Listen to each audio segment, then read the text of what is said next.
जय श्री राधे भक्तों।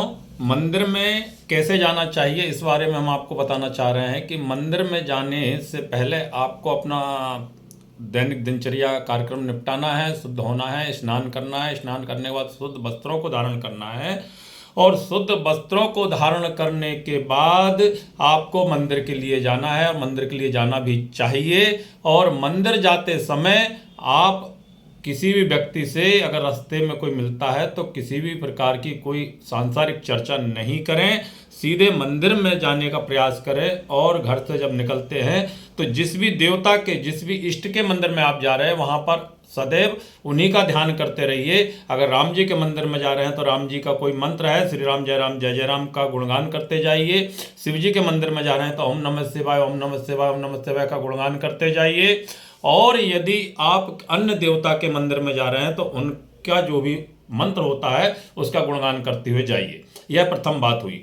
दूसरी बात यह है कि मंदिर में आप जब भी जाएं तो भगवान के दर्शन जब करें तो दर्शन करने के पूर्व मंदिर में प्रवेश करने से पहले आपको अपना दाहिना पैर मंदिर की सीढ़ी पर रखना है। कभी भी बाएं पैर को मंदिर की सीढ़ी पर मत रखिए। दूसरी बात यह है कि मंदिर की जो दहलीज होती है, मंदिर की दहलीज पर कभी भी पैर मत रखिए। एक देखा होगा आपने, इस तरह की एक दहलीज बनी होती है इस तरह की, और वो फर्श लेवल से थोड़ी सी ऊपर होती है। उसके ऊपर पैर नहीं रखना है, उसको लांग करके जाना है। क्योंकि भगवान के गण जो होते हैं, भगवान के पार्षद जो होते हैं, वो उस दहली पर विराजमान होते हैं। तो प्रथम प्रणाम उस दहलीज को करना चाहिए, उसके बाद उसे लांग कर जाना चाहिए। और मुख्य बात यह है कि हर मंदिर के अपने अपने नियम होते हैं, तो आपको उन नियमों का पालन करना चाहिए।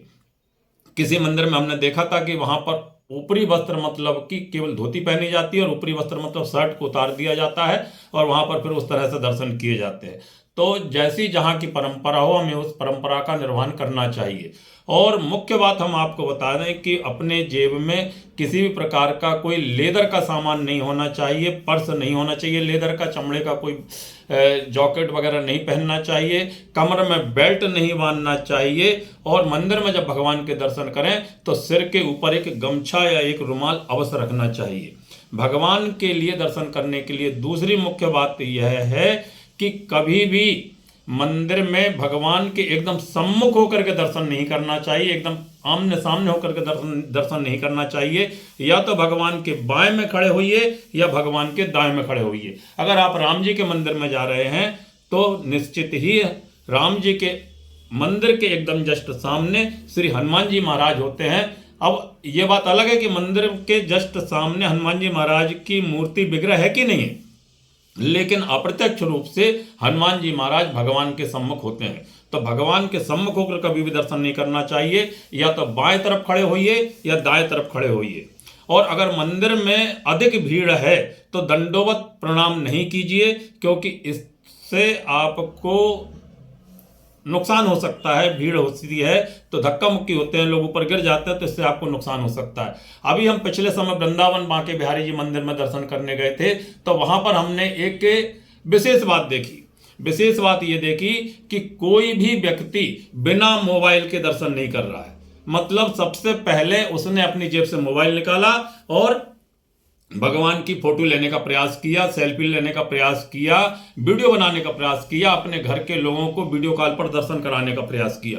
तो किसी भी मंदिर में जब आप जाएं और वहां पर इंस्ट्रक्शन लिखे हैं कि यहाँ पर वीडियो लेना करना मना है, फोटो लेना मना है, वीडियो बनाना मना है, तब भैया आप क्यों वहां पर वीडियो बनाने जाते हैं?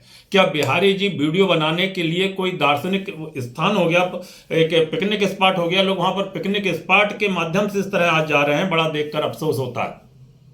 दूसरी बात यह है कि महिलाएं जब उस भीड़ में जाती हैं, और मैंने देखा है, हमने देखा है कि उनके बाल खुले हुए होते हैं। तो हमारे तो शास्त्रों में भी यह परंपरा है कि जब भी आप मंदिर में जाते हैं, और महिलाएं जब मंदिर में विशेष रूप से जाएं तो अपने बालों में चोटी लगा करके जाएं, चोटी बना करके जाएं। लेकिन हम देखते हैं कि महिलाओं के बाल खुले रहते हैं, और जब भीड़ में आगे पीछे बिल्कुल चिपक चिपक के लोग खड़े रहते हैं, धक्का मुक्की होती है, तो उन महिलाओं के बाल कहीं उड़ते हैं तो पीछे वाले किसी स्त्री और किसी पुरुष के मुंह में जाकर के टकराते हैं, मुंह में तक बाल चले जाते हैं।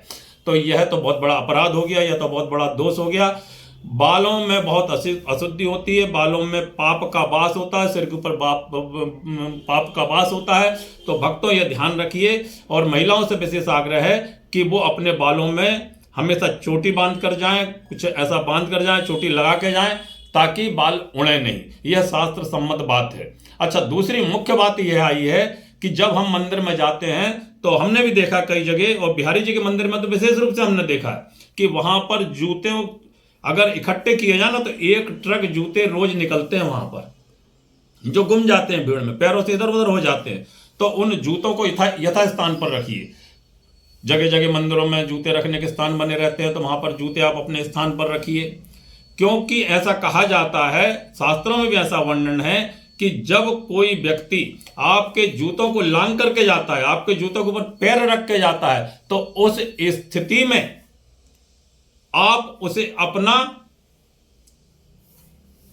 पाप देते हैं और उसका पुण्य आप लेकर के जाते हैं। तो अगर कोई व्यक्ति फिर उन जूतों को पहनता है, वह व्यक्ति जिसके जूते हैं, तो वह आपके पापों को पहनता है। तो आप मंदिर पुण्य करने गए थे कि पाप करने गए थे, पहले तो यह बताइए। यदि आप पुण्य करने के उद्देश्य से जाते हैं तो कुछ नियमों का ध्यान रखिए कि हमारे शास्त्रों में किस तरह की व्याख्या आई है कि हमें मंदिर कैसे जाना चाहिए। तो जूतों का ध्यान रखें कि हमें जूते कहाँ रखना है, हमारे जूतों को कभी कोई लांघे नहीं, इस बात का ध्यान रखना है। हमें महिलाओं से निवेदन है कि वो अपने बालों में चोटी लगा कर जाए, और यदि हो सके तो पारंपरिक वेशभूषा में ही मंदिर जाना चाहिए। अभी मंदिर जाने के लिए हम देखते हैं लोग जीन्स पहन लेते हैं, टी शर्ट पहन लेते हैं, और महिलाओं के लिए तो मैं क्या कहूँ, उन देवियों से तो क्षमा चाहते हैं कि शब्द नहीं है। पारंपरिक वेशभूषा में अगर आप जाते हैं तो यह सनातन की मर्यादा होती है, हमारे धर्म की मर्यादा होती है। हम मर्यादाओं का पालन करें और हम कुछ नियमों का पालन करें। जय श्री राधे, जय श्री कृष्णा।